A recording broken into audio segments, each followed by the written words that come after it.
গোপালগঞ্জে বাড়ছে বাংলাদেশ ধান গবেষণা ইনস্টিটিউট উদ্ভাবিত ব্রি 108 ধানের আবাদ। চিকন চাল, বেশি ফলন ও ভালো বাজার দরের কারণে এ জাতের ধান চাষে আগ্রহী হচ্ছেন কৃষকরা। এতে প্রোটিনের পরিমাণ প্রায় 8.8%। রান্নার পর দীর্ঘ সময় ভাত ভালো থাকে, যা এ জাতের অন্যতম বৈশিষ্ট্য।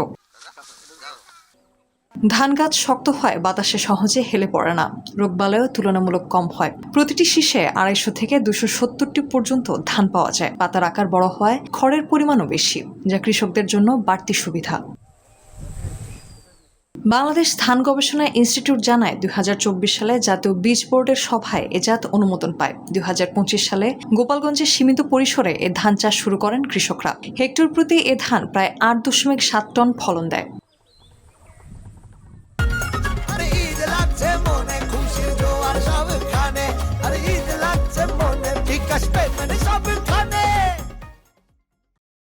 বর্তমানে ব্রি ও কৃষি সম্প্রসারণ অধিদপ্তর যৌথভাবে প্রদর্শনী প্লট ও বীজ বর্ধন কার্যক্রম চালাচ্ছে।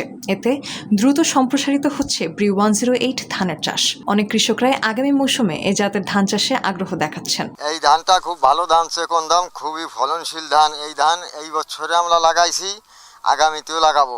এই ধানে কোনো রোগবালাই নাই, সার ওষুধ কম লাগে এবং চিকন, যার কারণে খাইতে সুস্বাদু, এবং যখন বাজারজাত করবো তখন এরা বেশি দামে বিক্রি করতে পারবো। এটা এই ধানটা আসলে অত্যন্ত সুন্দর এবং ধানটা খুবই চিকন আর অনেক ফলদায়ক। কৃষি বিভাগের কর্মকর্তারা বলছেন ব্রি 108 ধান হাইব্রিডের মতোই ফলন দিতে সক্ষম। ব্রি ধান যে 108 যেটা, এটা নিঃসন্দেহে আমি মনে করি যে একটা ভালো জাত।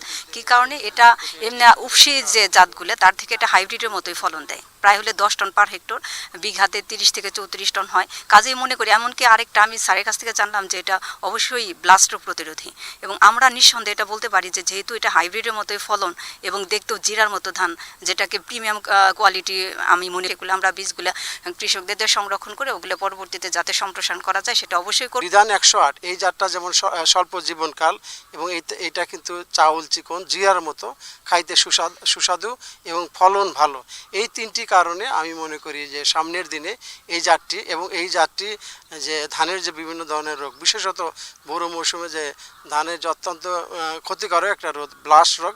সংশ্লিষ্টদের প্রত্যাশা, দেশে খাদ্য নিরাপত্তা নিশ্চিতে গুরুত্বপূর্ণ ভূমিকা রাখবে এ ধান।